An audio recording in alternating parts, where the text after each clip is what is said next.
দেশের বিচার বিভাগে প্রথমবার আপিল বিভাগের চেম্বার আদালতের সংখ্যা বাড়িয়েছে সুপ্রিম কোর্ট প্রশাসন।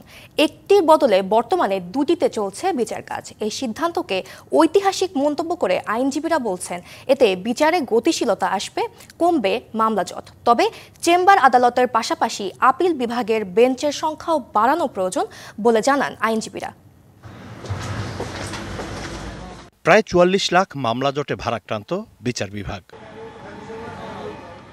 আর হাইকোর্টে বিচারাধীন মামলার সংখ্যা ৫,৪৩,৮৪৭। হাইকোর্টের যে কোনো মামলা আপিল বিভাগে যায় চেম্বার আদালত হয়ে, তাই চেম্বার আদালতকে বলা হয় আপিল বিভাগের গেটকিপার। তবে এতদিন একটি মাত্র চেম্বার দিয়ে সেই গুরু দায়িত্ব পালন করা হলেও বর্তমানে দুটি চেম্বার দিয়ে চলছে কার্যক্রম। ২৫ বছরের ওয়ারেন্টিযুক্ত দীর্ঘস্থায়ী দরজা প্রোটেক্টর, আধুনিক ও মজবুত দরজা।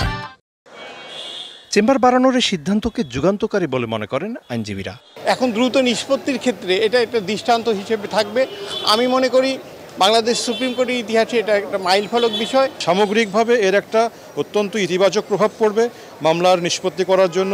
মামলার গতিশীলতা বাড়াতে আপিল বিভাগের বেঞ্চ সংখ্যা এবং দক্ষ বিচারপতি নিয়োগের পরামর্শ দেন সিনিয়র এই আইনজীবী। ফুল কোর্টেরও আরেকটা বেঞ্চ দরকার। 2 বেঞ্চে এনাফ হচ্ছে না, জজের সংখ্যা অনেক কম।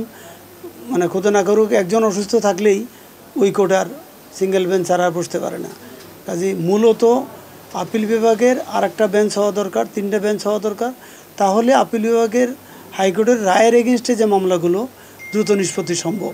অন্যদিকে গুণাগুণ বিচার ছাড়াই হাইকোর্টের সিদ্ধান্তের বিরুদ্ধে গণহারে আপিলের সংস্কৃতি বিচার কাজকে ব্যাহত করতে পারে বলেও শঙ্কা রয়েছে আইনজীবীদের। রেগুলার মামলাগুলোর ক্ষেত্রেও অতি উৎসাহী হয়ে আপিল বিভাগে যাওয়ার এক ধরনের প্রবণতা আমরা দেখেছি। সেটা বিগত সরকারের আমলেও এখনও সেটা কিন্তু ধারাবাহিকতা আছে। এতে আপিল বিভাগের আসলে কাজের ভলিউম বাড়তে থাকে, কিন্তু কোয়ালিটেটিভ আসলে কাজ করার সুযোগগুলো কমে যায়। আপিল বিভাগ থেকে ধরেন দেশের যে প্রত্যাশা বা নাগরিকদের যে চাওয়া পাওয়া, সেটা তো হচ্ছে আইনের ব্যাখ্যা বিশ্লেষণ করবেন ওনারা, এবং হচ্ছে এমন মৌলিক জায়গায় কাজ করবেন যেটা কাইন্ড অফ আইনের ক্ষেত্রে অনেকটা পলিসি মেকিংয়ের জায়গার মতো আপিল বিভাগের ভূমিকা।